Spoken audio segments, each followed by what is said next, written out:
We should be live. So let's go ahead and start. Hi, this is Lieutenant Governor Tim Griffin. I just want to say thank you all for joining us again. We started doing these weekly town halls about 6 weeks ago, and we have found them to be instructional and helpful. And so we continue tonight. We're doing two this week. We had one on Tuesday with Congressman Bruce Westerman. And tonight I'm excited to have some hospital administrators from around the state. I want to mention at the beginning that Dr. Bruce Murphy of the Arkansas Heart Hospital, will be a little bit late. He'll be joining us in a bit, but we have Marcy Doder from Arkansas Children's Hospital. She's the CEO, I guess is your title there. And we have Chris Barber from St. Bernard's in Jonesboro. We have Troy Wells from the Baptist system, which covers many parts of the state, not just Central Arkansas.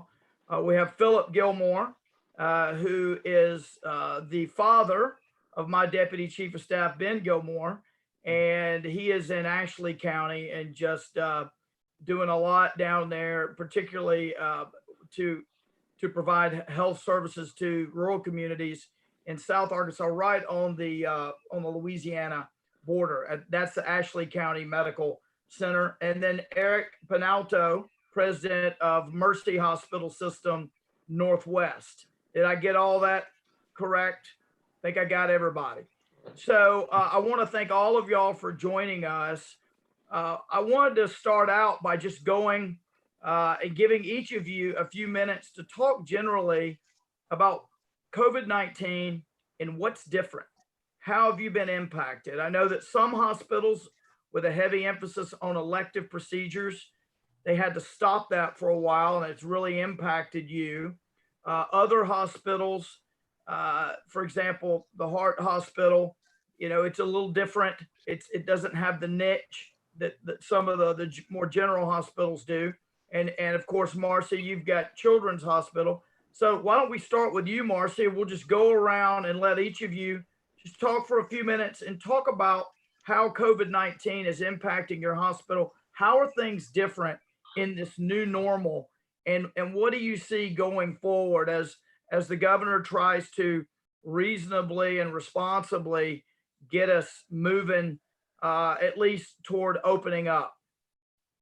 Well, thank you. And thanks so much for inviting me to participate. It's great to be here live and learning all new things about virtual meetings and virtual town halls. So it's kind of a fun new thing that we're learning and maybe one of those silver linings to the pandemic. I think like my colleagues that you're seeing on the screen right now, none of us have ever lived through anything quite like this. And even though Arkansas has not seen a significant number of children test positive to COVID-19, the Arkansas Children's Hospital and Arkansas Children's Northwest in Springdale have had significant impacts from the pandemic. So our volumes have been down significantly as we responded to government requests to really defer, delay, push back some of those non-emergent services in order to be prepared should Arkansas have a tremendous surge of inpatients.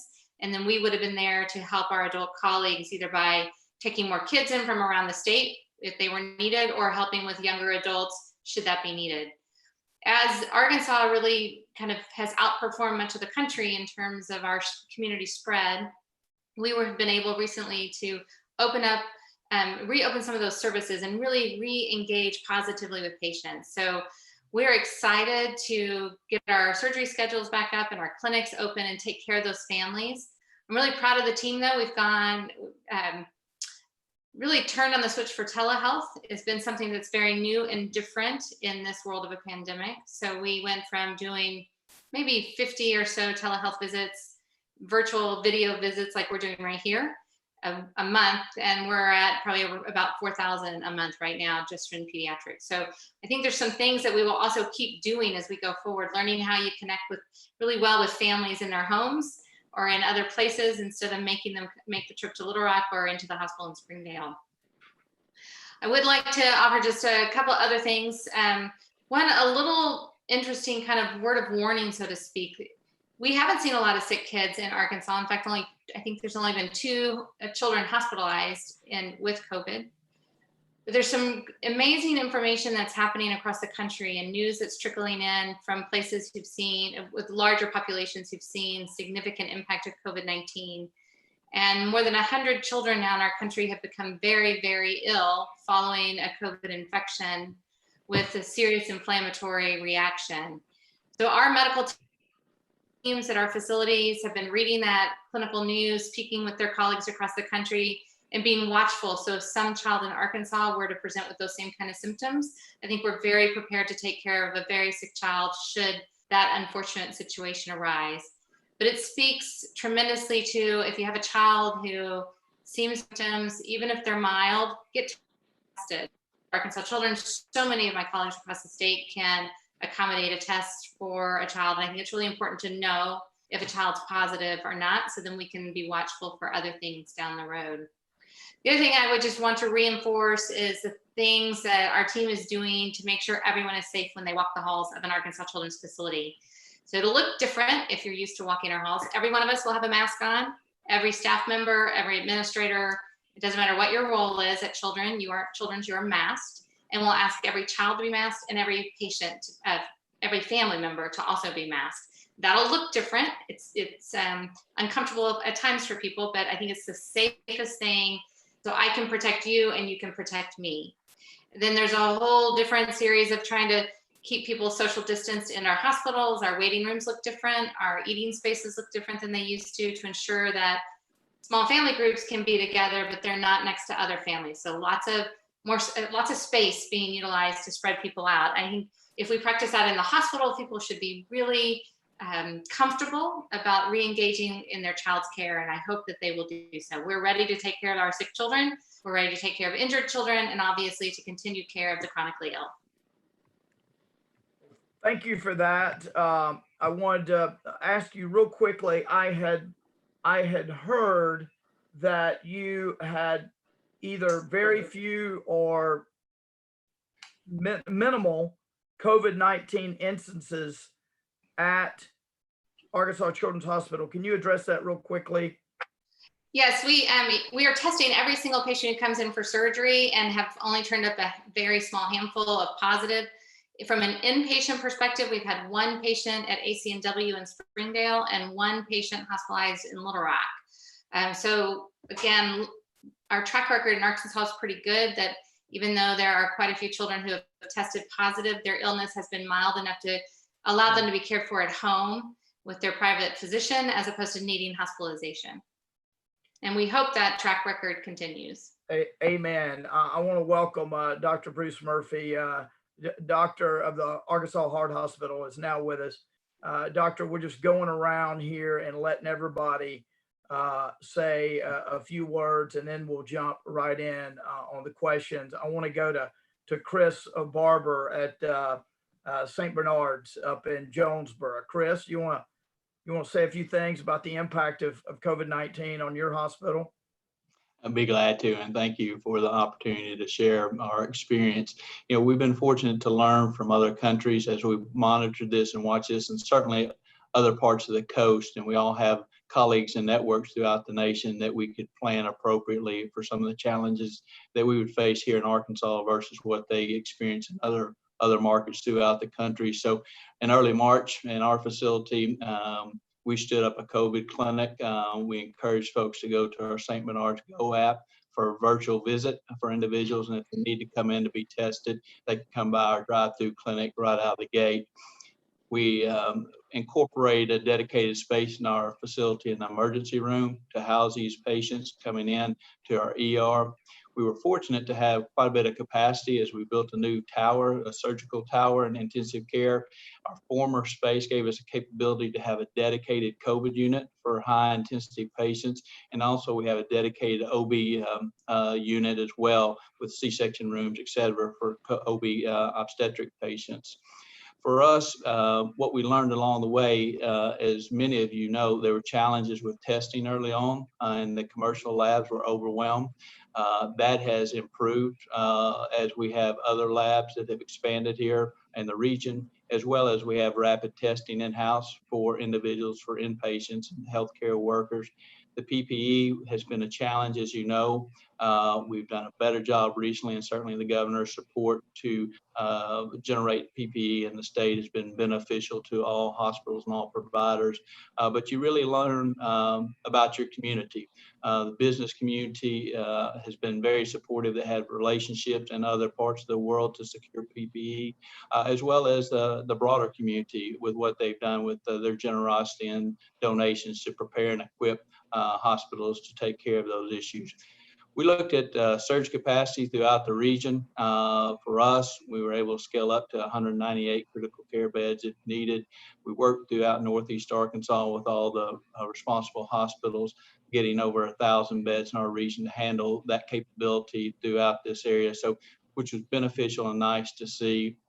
We are seeing a lot of the drops, as Marcy mentioned earlier, from 35 to 75% reduction in volume from our clinics. Our medical center, our hospitals, we're seeing 50% reduction in our inpatient volume, surgical cases. So it's nice to see the lifting of some of the restrictions on elective surgery, seeing those cases come back and building that volume. And that's important to all of us. And there's an aspect of the unintended consequences, and Dr. Murphy can comment on this. Because folks are delaying treatment or care, we're seeing some folks that are acutely ill when they present to the emergency room. So we want to encourage everyone, as Marcy stated, clinics are safe to come in. We're doing more activity now with protective masking, cleaning of facilities. Individuals don't wait in a waiting room. They're waiting in their vehicle to come right back to the exam room to see their provider. So we want to encourage folks to come back for those routine screenings, lung screenings, blood pressure checks, mammograms, et cetera. Vaccination rates are down quite a bit. Folks are putting those off. So it's important for folks to do those routine checks at this point in time. We test quite a few folks in Northeast Arkansas. We're seeing about a 6% positivity rate in this region. Obviously, we want to continue to increase the testing, try to meet that 60,000 test goal this month. I think we're well on our way. Marcy mentioned telemedicine. That has been significant. We've seen dramatic increase in that. So that is one modality that we think is vital going forward. It's beneficial for the patient and the provider to effectively manage that patient. So with all that going on in Jonesboro, we had an extra challenge, not only the crisis of the pandemic, but we had an EF3 tornado on March 29th. And that was unique and dynamic. How do you respond to a tornado and a social distancing environment? So the response was well orchestrated by Mayor Perrin and then Judge Day in our community, but it's a tribute to what has been done in the planning and preparation in our region and in our community at this point in time. So a lot of things have come out of this, how we see things, how we approach things differently, but it gives you a nice sense of spirit and camaraderie of how the healthcare community has rallied as we move forward to take care of our patients. Thank you for that. Eric, why don't you tell us about Northwest and what's going on at Mercy and how Northwest might be differing from the rest of the state? Sure. Like my colleagues, thank you, Lieutenant Governor, for the opportunity to be on tonight and to be with people and take a few questions later today. But, you know, Northwest Arkansas has seen pretty low infection rates, even as compared to the rest of the state. We have had some infection in the community. Most of that has been very mild cases that people would quarantine at home as opposed to be in the hospital. But certainly we have had cases in our hospitals, all of our area hospitals throughout the region. And we've treated those well and successfully. We've had a very low death rate.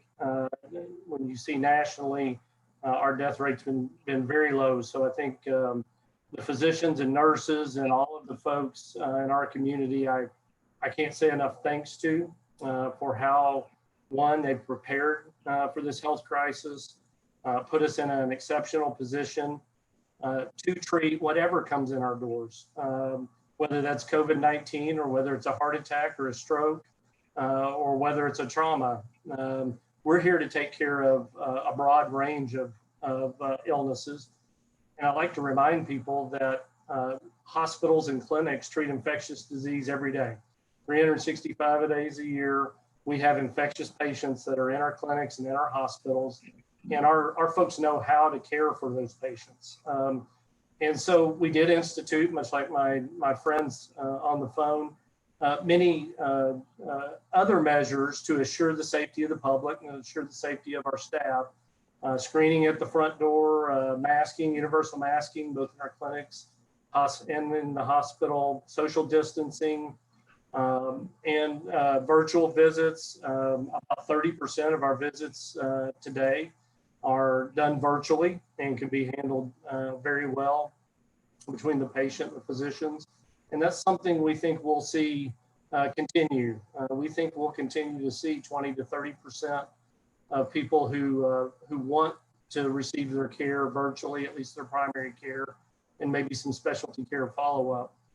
So we're continuing to prepare to take care of people wherever they want to be taken care of and how they want to be taken care of. In addition, Mercy has a much broader virtual care capability where we've also been able to follow people in their homes. So people who were positive but weren't sick enough to be in the hospital, we've been able to connect with them and stay in touch with them to assure that they're not worsening. So a lot of great things here that we've done to prepare, a lot of great things that as a region we've been able to do, the collaborative effort throughout the region with my colleagues at Washington Regional and at Northwest, at the VA, at Arkansas Children's Hospital. We've had a great collaborative effort to assure that we're in a position to care for patients every day.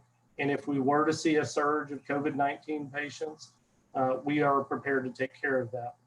As we've opened back up surgeries, as I think as Marcy or Chris was mentioning, we didn't really shut down surgeries because we were afraid of the safety of our patients or of our coworkers, except for the fact that we had limited supplies of personal protective equipment. And in surgery and other types of procedures, we use a lot of personal protective equipment. And if we saw the surges like you saw in New York or in Italy or many other parts of the country, we wanted to assure that we were as prepared as we could be to protect our workforce. Since that time, we've been able to acquire more personal protective equipment. The governor and you and others in the state have relieved some of those restrictions where we can start allowing patients to come back in for more elective type procedures. We are seeing a sicker patient because of deferred care. People that have been afraid to come to the hospital or afraid to come into the clinic. So like my colleagues, I encourage people who are feeling ill to contact their providers and seek necessary services so that they don't end up in our ICUs or much sicker than they should have been had they sought the care initially. So thank you again, Lieutenant Governor. Thank you, Philip. You're in a predominantly rural area, but I know you're plugged in with a lot of folks, Marcy and others around the state. What are you seeing in South Arkansas in particular, and in the rural health network that you're a part of? What are you seeing that might differ from the rest of the state, and what needs do you have that maybe would differ from Arkansas, for example? Thanks for the privilege of being on with you, Lieutenant Governor, and thanks for receiving the gift that you received today for the more PPE that we need around the state. I appreciate that. And I don't know, Bruce. Well, we received 100,000 masks from Taiwan today as a gift. They're giving a number of states PPE, so that's a good thing. Thank you, Philip. So the county where I'm located is Ashley County Medical Center, and it's one of the largest, if not it's the second largest, I believe, in the state. It's 941 square miles. So we cover a large rural area. We're only 8 miles north of Louisiana. And surrounding us, there are some patients coming in from Louisiana with COVID. That's been a hot spot in many ways, but I would echo what all the others are saying here, my colleagues, and we're doing some of the same things. We have surgery, it's ongoing. We're certainly being cautious, and we were doing emergency surgery, but it's slowed down for the elective surgeries. And, one of the biggest needs, I think, in our area, probably around all the rural hospitals, would be testing equipment so that we could better give fast results in order to do the surgeries that we need to do that are elective and such. But now we're having to wait for a period of time till we get that turnaround, even though the state and UAMS and others have provided that. But that would help. I want to just echo the teamwork that I've seen with our medical staff and all of our employees, because this is a new thing that we've experienced, all of us across the nation. And by background, I was at one time a clinical microbiologist, and so we don't see pandemics very often, maybe 100 years or more, but sometimes they hit. And this is one of the largest and most devastating that we've seen, other than the one back in 1912 or so, before my time. But it's important that we learn from the things that we're doing. I think we're going to come out of this better knowledgeable, better prepared. Even though we're doing things, as Eric was saying, we can do the things that we need to do, but it's changing our mindset. It's doing telemedicine, and we have a number of clinics that we have here. We're doing the testing and seeing the patients outside the clinic, taking them in if they need to be seen. With our OB patients, we're being very cautious with them and taking them through special doors to be treated and seen by our gynecologists and OBGYNs. And so we have pediatricians. We run a 7-day pediatric clinic here in this rural area.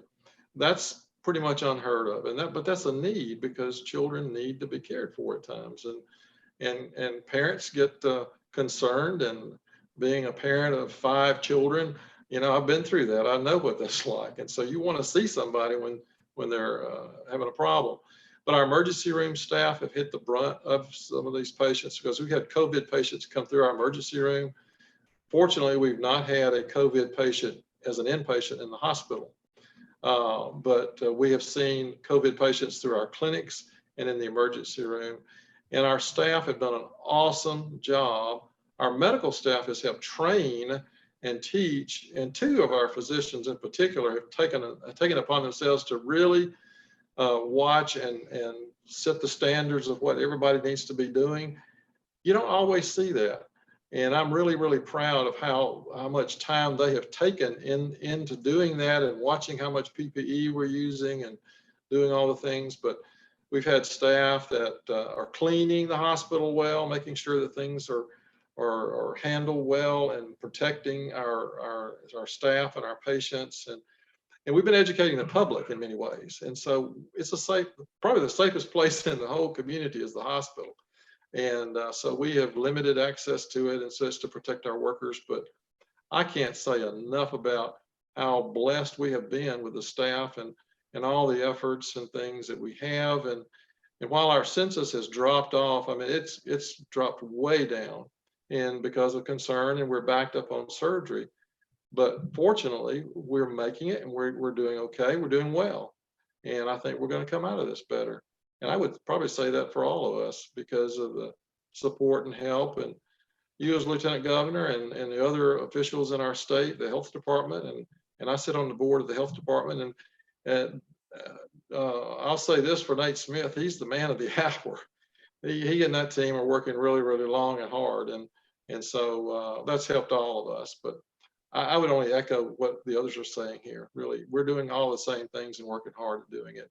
And our staff are really on the front line. And we've had first responders, appear and come out. They're on the front line as well too. And so we're trying to help and minister and meet their needs as we can and where we can. So that's all. Thank you, Philip. So I'm going to go to Troy, then Dr. Murphy, and then after that, I'm just going to start asking questions, and anybody who wants to answer can. I've got a lot of them, and I want to remind people to go ahead and ask your questions online. We've already got a ton here that are building up, and so we'll do a rapid fire, and anybody who wants to answer can.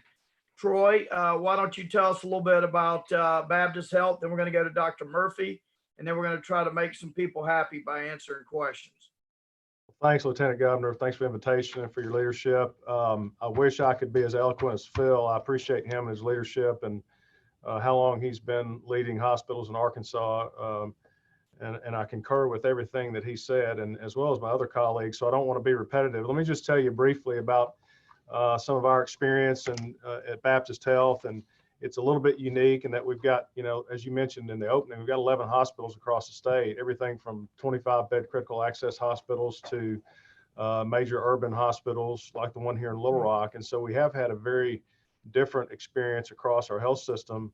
A couple of examples, you may remember back in March, there was a really bad outbreak of COVID-19 in the Heber Springs community in Cleveland County before it really blew up anywhere else. That was a particularly bad situation. And so of all places, we weren't expecting, COVID. That was it. And so you had patients in the hospital there that we weren't aware were positive, turned out to be positive. We had staff exposed. And, in that particular instance, we had to close our inpatient service for a few days just to make sure we understood what had occurred.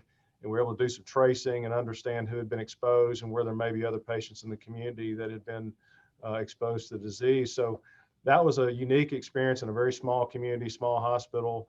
And then you move to our campus here in Little Rock, for example, and they've had the highest number of COVID inpatients as anyone in the system. And yet, it was pretty uneventful in terms of what the impact was there. To somebody's point earlier, Eric, he said, we're used to taking care of really ill patients every day, and we've got 100 critical care beds at the hospital here in Little Rock. So the patients are really sick, but just the very big differences in terms of experience and what it seemed and felt like at those two facilities really exemplifies how different it can be across the state. I've said a lot to folks that this is another example of how the reality of a situation really is not as bad sometimes as the unknown. It's that fear of the unknown that creates a lot of stress and uncertainty and concern. And we didn't, when we started off down this path back in March, we didn't know how bad it was going to be. We didn't know how long it was going to last. We certainly didn't know if we'd have enough supplies if things got bad. We didn't know how difficult that our healthcare workers, how it might be on them in terms of them getting sick or them getting ill. We didn't know the full financial impact of what this could mean to hospitals, and it's been significant. So we really, I think all of us were in a situation where we had to prepare for the worst. So just like I think everyone else around the state, we ramped up incident command centers. We treated this like a real disaster because that's what it was. That's what it was setting up to be in terms of hospitals and healthcare providers.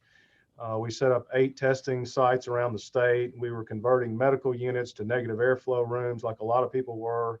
One of the things that I was really pleased to see early on is how regions of the state came together and started working on surge plans.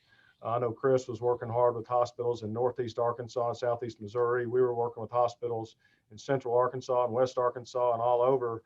And even in the local community here in Little Rock, all the Central Arkansas hospitals came together and all had a plan. We knew what we could do if we had to. We knew how we could expand.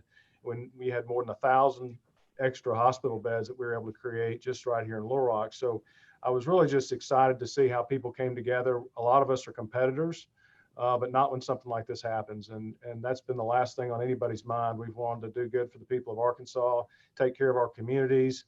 And I think that's what everybody's done. And I guess the other thing I'd say is, how pleased I've been with the engagement from our public leaders and officials like you and the governor and our Washington delegation. Everybody's listened, and I know they're working hard for the people of Arkansas, and they've certainly been engaged with the healthcare system. The clinical impact on our hospitals and health system turned out to be pretty minimal. That's a great thing because I think that's been the case across the state. We've treated 87 inpatient cases in all of our hospitals, and unfortunately, we've had 12 deaths.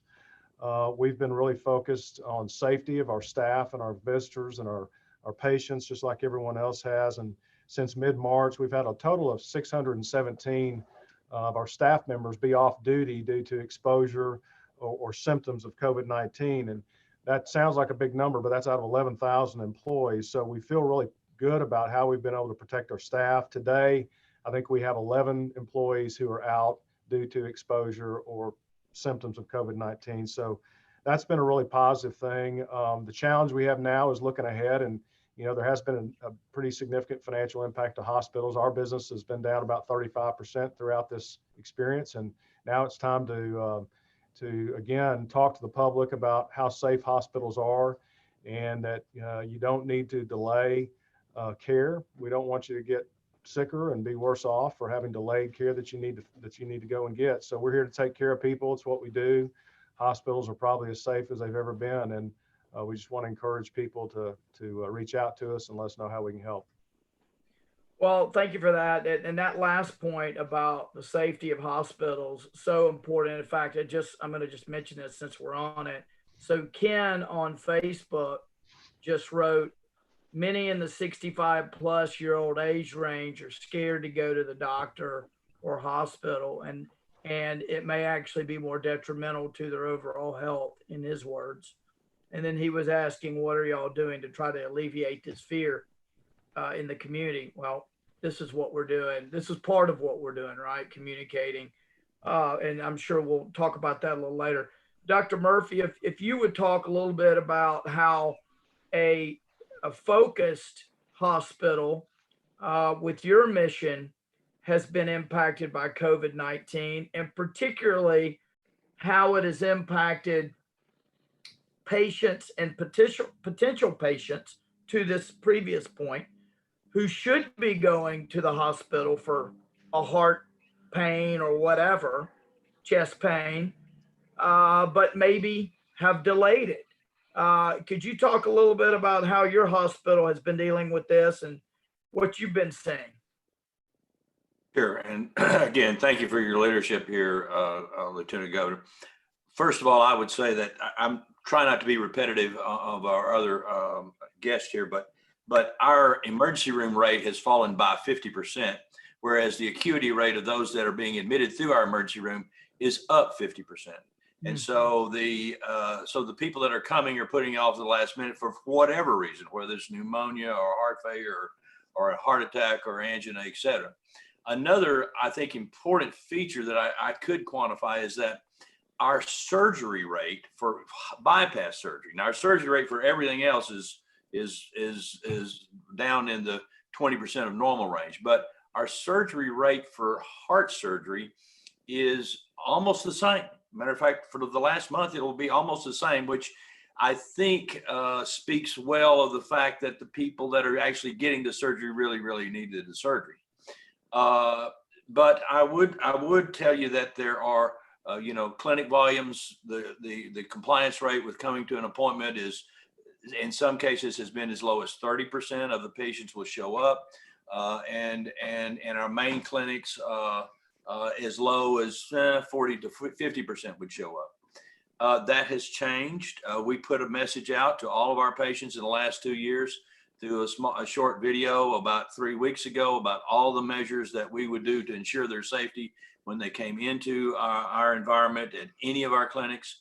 And that has changed, because I think that is the message that Troy was mentioning, is that people need to recognize that the hospital environment, we figured this out. I mean, we're not perfect at it yet, but we figured out a lot of this, and we're getting pretty good at it as far as the keeping our environment clean and keeping our ability to not contaminate each other and not contaminate the patients with an inoculation that is an untoward inoculation, unexpected.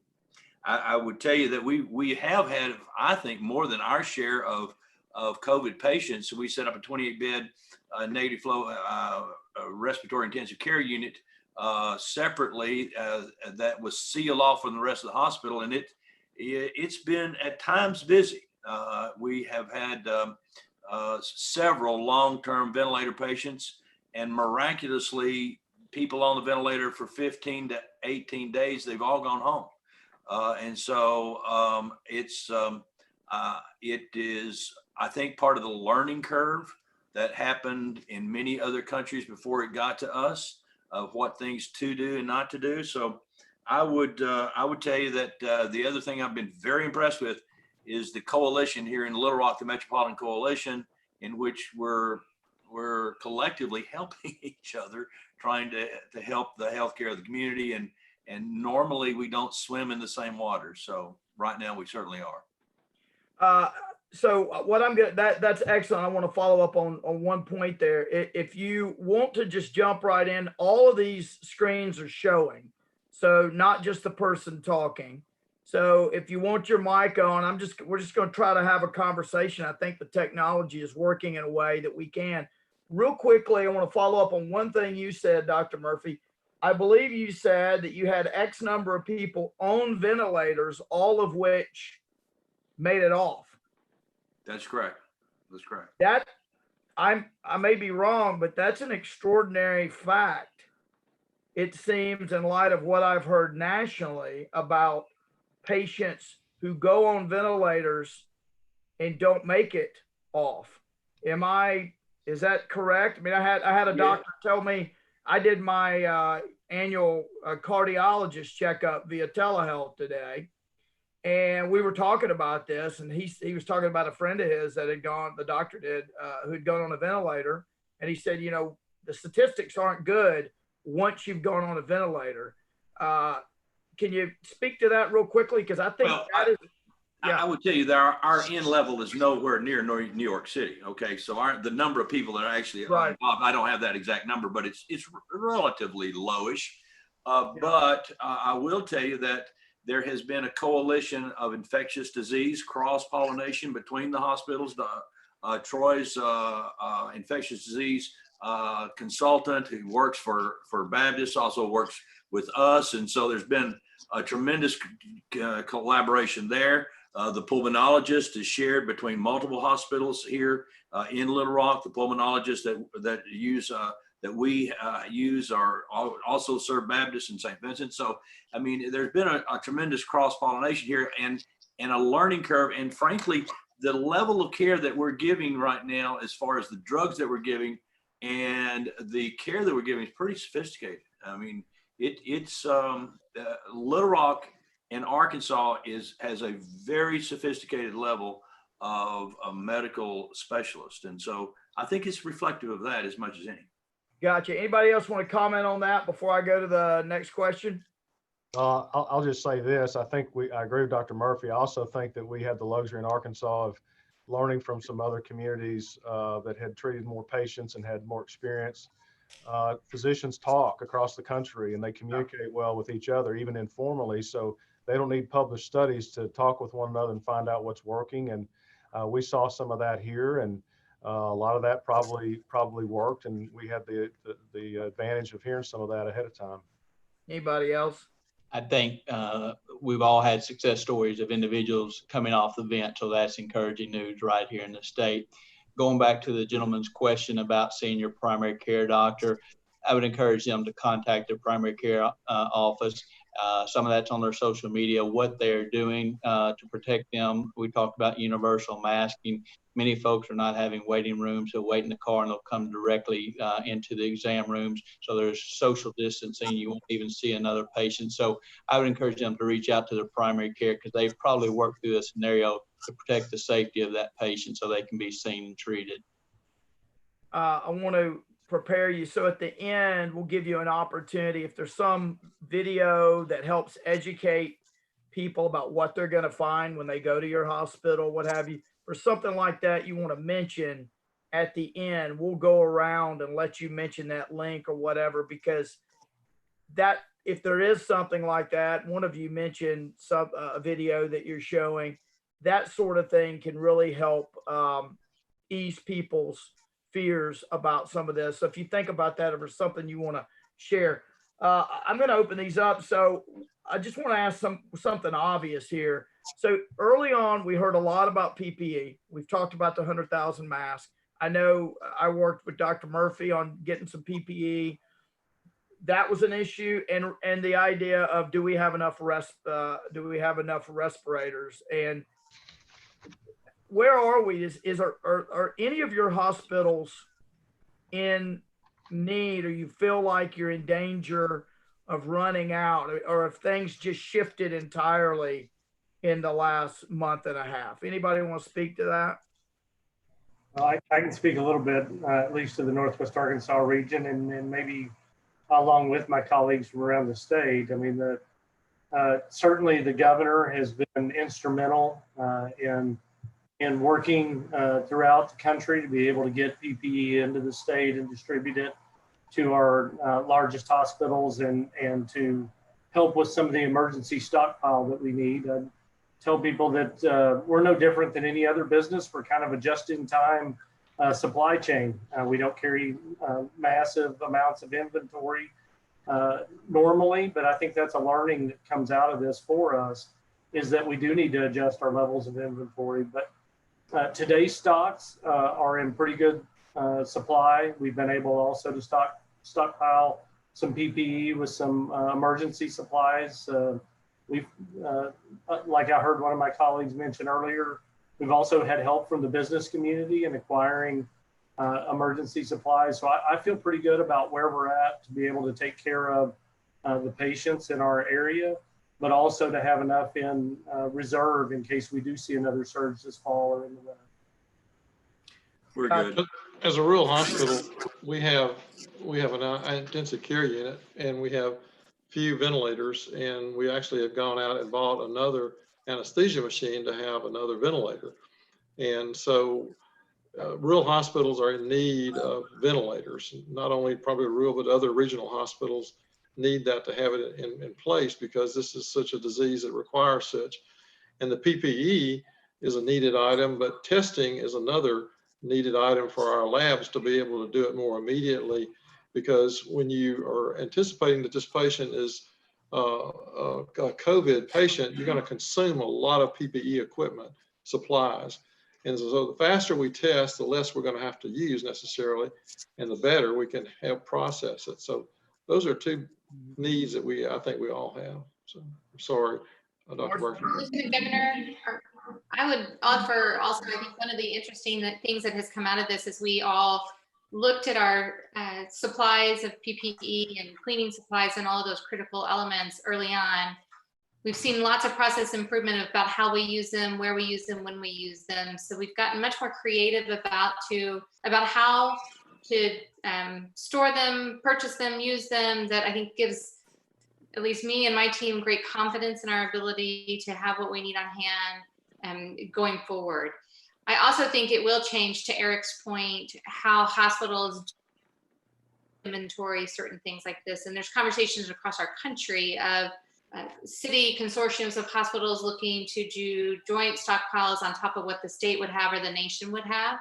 And I think that's a conversation that could be interesting for Arkansas. So how do the individual providers keep their own long-term stock on hand, but how do we do some kind of community organized stockpiling, so to speak, of the various kinds of PPE. But we're also finding different ways to use them, and the business community has been incredibly helpful, as have volunteers with the whole cloth mask thing. Right. The number of seamstresses in our state who've delivered thousands of masks to help make sure everyone who walks the halls at any hospital can have a mask. It's been pretty incredible to watch that. I think you're going to see too, from a public policy standpoint, you're going to see a renewed interest in our supply chain, period, whether it is pharmaceuticals, whether it's PPE, whether it's other things that are needed in times such as these. I think part of the problem is not that we can't make it here in the US, it's that we don't, right? And so a lot of that stuff is made on the other side of the world by China and others, and that poses issues.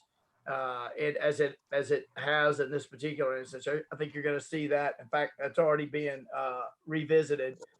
Let me look down through some of these questions. Good grief. So we have several questions about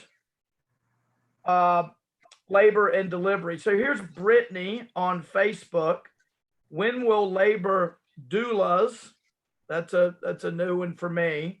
But I'm sure you know what that is. A person, for the public here, a person that's hired to provide support during pregnancy. When will labor doulas be allowed back into labor and delivery? Does anybody want to take that? Okay. And by the way, there are a lot of questions here that we won't get to, and I'll work with my staff to answer them. Also, this first person wanted to know whether there's been progress in creating a maternal health task force regarding COVID-19.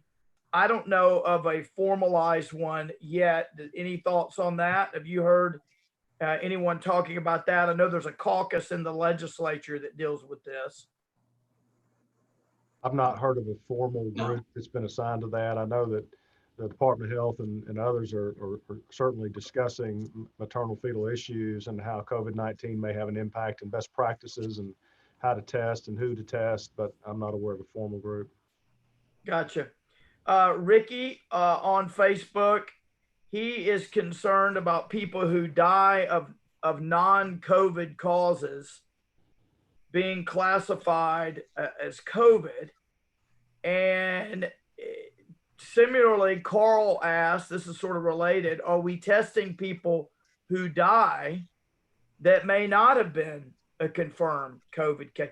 So it just both of these questions, I think, get to the issue of how are we making sure we have accuracy in the categorization of deaths with regard to COVID, things that we think are COVID that maybe weren't, or things that we didn't think were COVID that were. Anybody want to speak to that? Well, when we have, we've had several cases in which they've come in with a cardiac arrest at home or cardiac arrest in progress to our facility. And every one of them we've tested for COVID, whether they lived or not. We tested them all for it. And I think there was only one. I think there's only one that tested positive. The rest were all negative. And that's something that you're doing on your own. That's not a health department requirement. Is that correct? That's correct. Anybody else want to speak to that? Yeah, I might say just a few things. Anytime we suspect a COVID patient, we're going to isolate them in our hospitals, as many of my colleagues have talked about, so that we protect the patient, we protect the staff, and we protect other patients from them until we know whether they have COVID or not. And we will test them then and take appropriate measures. If somebody passes away during that process before we know if they're COVID positive or not, we'll receive the result. And we will test if we suspect that there might be COVID related illness. And we've tested a number of people after they passed. I can only remember one instance where we had a confirmed case after that, after somebody passed away. So our medical staffs and folks are trained very well to understand what's going on with the patient, what might have caused their illness, or if they were to pass away, what caused that. Gotcha. I want to, someone else want to comment there? That's actually very helpful. I did not know, I had not heard that folks were getting tested after they passed. Did not know that. I want to explore, for the purposes of educating me and educating the public, sort of some misconceptions about COVID-19 that we heard in the first few weeks of the pandemic that have not panned out over time. We've had to reverse course on some of the guidance maybe, and on some of the assumptions. And I'll start with you, Marcy, and then anybody else who wants to jump in. So we talked about this a little earlier before we were on the air, but I am a father of 3 young children, 12, 10, and 2. So there was a certain amount of comfort that I took in the fact that we were told early on that your children under 18 or so, you don't have to worry about them, right? It's just extremely rare that they can be impacted. And now we've seen that there is, whether it be COVID-19 itself or inflammatory consequences that are post COVID-19, we're seeing this new information, and I'm glued to the news all day long, so I'm seeing all kinds of stuff, and a lot of it's coming from New York, obviously. But we're seeing that there are some problems that children are having to deal with that are serious. That's one example of initial impression not so complete, right? Not necessarily completely wrong, but not the whole story. Could you speak to that? And then if people want to talk about some of the other assumptions that relate to, for example, age and underlying conditions and all these things, because I hear stories every day of people who are young with no underlying conditions who are impacted. But let's start with you, Marcy. I appreciate it. Full disclosure, I'm not a clinician, a scientist, an epidemiologist. I'm a businesswoman. So Dr. Murphy might be better suited to answer some of the clinical pieces on that. From my colleagues across the country that we've been in a lot of contact with regularly, and many children's hospital CEOs, also physicians, there is I think a growing question as to how does the virus mutate over time, and the virus that was in the way that the virus presented in China first, and what was first identified on the West Coast of the United States, looking very different than what our East Coast colleagues are experiencing currently. So I do think there's still many things to be learned about the nature of this particular coronavirus. Can it mutate? Does it mutate? Are there different strains? And the how strong or how virulent it really is as a virus, because it is our East Coast experiences that we're starting to see more and more of the children with the post-COVID inflammatory reaction that wasn't seen early on in Seattle, for example. But now our colleagues in Seattle are reporting they're starting to see that in the community, even though there's very little community spread of COVID any longer in Seattle area. So I think there's still a big question mark, and it comes back to what do you do to protect yourself? Hand hygiene, social distancing, wearing your mask, being really aware of any kind of symptoms. I think it has been proven true. Children can be easy carriers, transmitters of the virus, because in general, they still are less sick than adults can be. And that then puts people at ease, right? You don't understand that they might be transmitting the virus wherever they go. Kids also like to touch everything. They touch their face, and so I think practicing all of the hand hygiene and social distancing rules will be the best thing to understand how you stay safe. But Dr. Murphy might have a better reaction, a better answer to what's really happening to the virus. Well, I would just say that we've been very lucky. We've been in the eye of the storm and not in the storm.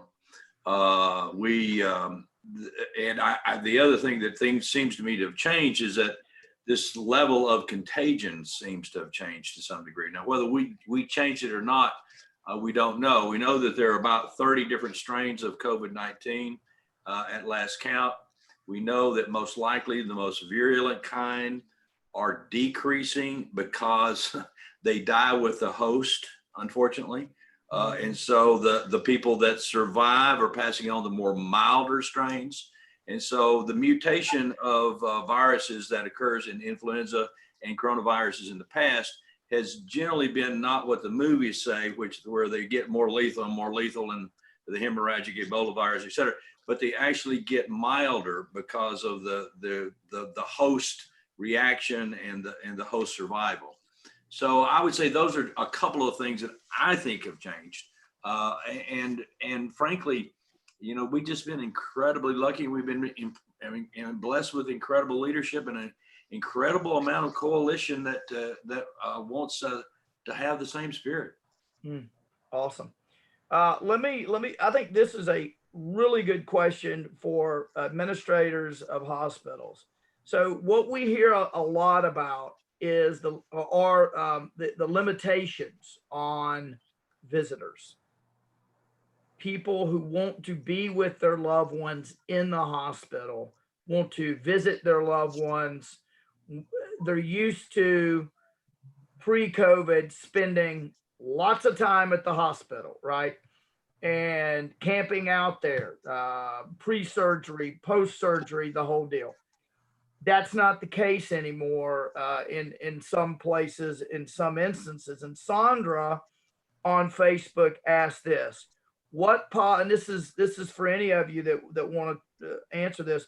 What policies do hospitals have in place to provide patient advocacy, since visitors are limited and often there are many family members there to help a patient advocate for what they need?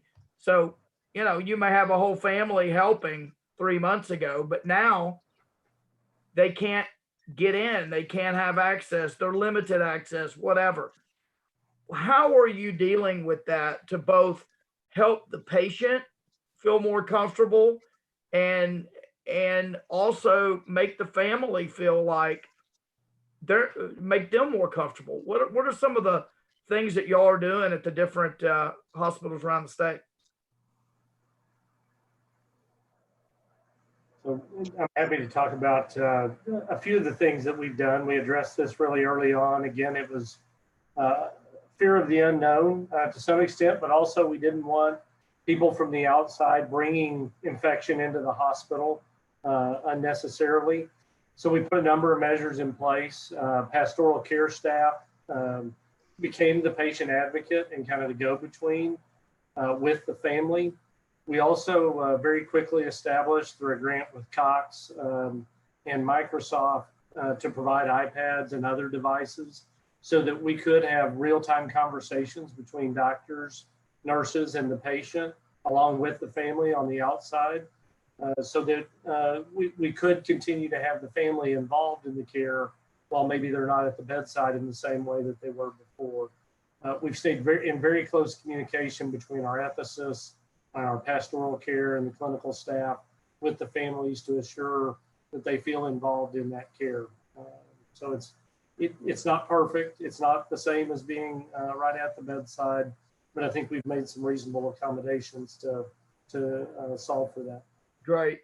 Anybody else? We're doing similar things with technology, and the reason that was put in place because so many folks were asymptomatic and shedding the virus, a couple of days before. So we had to restrict the level of traffic coming into the hospital and certainly protecting your loved one or caregivers. So we put a whole host of things in to tighten that down, but you'll see that loosening up, I think, because we've got more universal masking, more testing capability. So I think we'll see that over time kind of ease up a little bit in various hospitals. But I think folks are using different ways to try to accommodate family members, but more importantly, take care of their loved one in the acute care setting. Gotcha. Well, look, I believe it. Anybody else on that before I go on? Okay. So believe it or not, an hour has gone by. And so I just we normally try to keep these 45 minutes. There was a lot of great stuff here tonight. I want to thank all of y'all for participating. I want to thank everybody who participated online. Obviously, if any of you need me, you can call my office at 501-682-2144. I said I wanted to make sure if there's any resources y'all have that you get an opportunity to promote that. Do any of y'all want to give out your website? Maybe you're posting updates that would help give comfort to people who are thinking about getting a procedure done or whatever.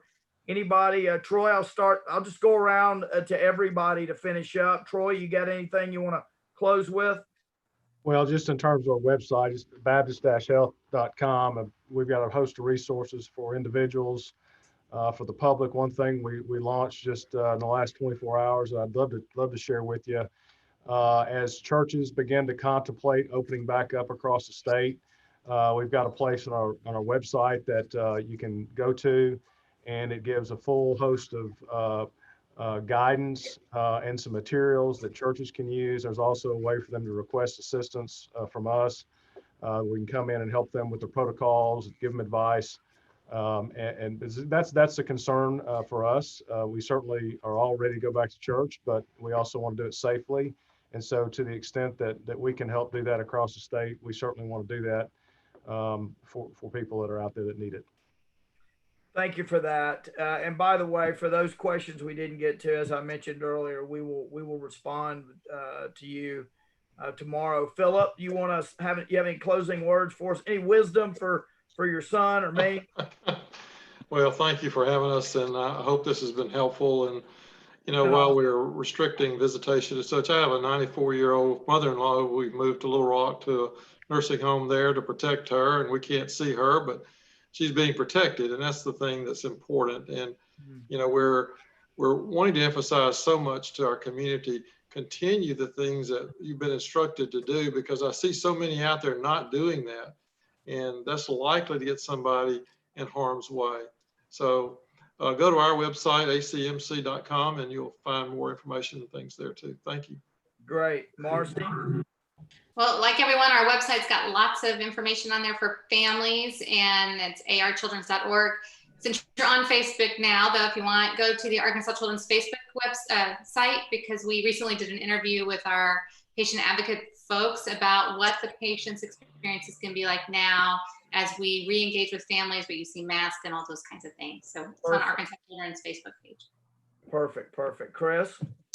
Again, like our colleagues, St. Menard's website, stmenards.info.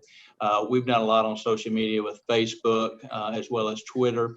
We have videos from physicians, from primary care to the ER doctor to the surgeons, and those are really a good resource to hear directly from the provider of what we've done in that place, as well as patient testimonials that have come back and their experience. So I would encourage folks to go to our social media site. So thank you for having us again, Lieutenant Governor. Great. Eric? Yeah, so like my colleagues, mercy.net, lots of great information out there. Also, if you are a Mercy patient, you can contact your health provider through mercy.net or My Mercy in order to be able to ask questions if you do have questions. But another resource, and this has been, I don't know if it's unique to Northwest Arkansas or not, but we've worked collaboratively to establish PSAs, public service announcements, along with the Northwest Arkansas Council. So all of the health systems, at least once a week, put out a collaborative message. So you can also look for those online. Great, thank you. And Dr. Murphy? Well, just a couple of observations. First, thank you very much, Lieutenant Governor, for hosting this, and I think it's been very helpful. Another observation I'd say is that if you've never been to Ashley County Medical Center, it's the most sophisticated critical access hospital in the world. That little rascal down there has got a very sophisticated hospital, and it functions like a 400-bed general acute. And also I'd say that, Marcy, you don't know this, but your hospital gave my hospital a bunch of PPE the other day that you had in excess. And it was like 3,000 masks and 3,000 gloves or gowns. It was, so the level of coalition here between us is that if we had a surge, I have great confidence that I could pick up the phone and we were getting inundated, and I could call Troy and say, Troy, I need a little help over here, and I'd get it. And I have no doubt that would happen vice versa. So that's one of the greater lessons that we've had. That is awesome to hear, awesome to know, comforting to know. And I've been to Phillips Hospital, and not because I was sick, I was touring it. And he was telling me all these great things about it, but now I know it was all true. Well, God is blessed. Absolutely. Absolutely. You're blessed. Well, thank you all so much. I hope y'all have a wonderful night, a wonderful Friday, and an amazing weekend, although there may be some rain. God bless you. Thanks for coming on. And if I can do anything to help any of you, including those watching, let me know. Thank y'all. Stay safe. Thank you. Thank you. Bye-bye.